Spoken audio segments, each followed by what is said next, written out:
This river is called the Red River. The water flow is full of rocks, which makes it look like a waterfall.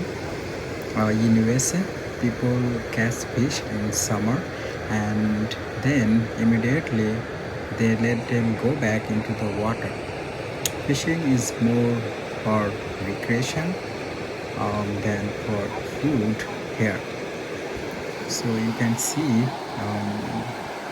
people are doing fishing in this river. Look at that boy.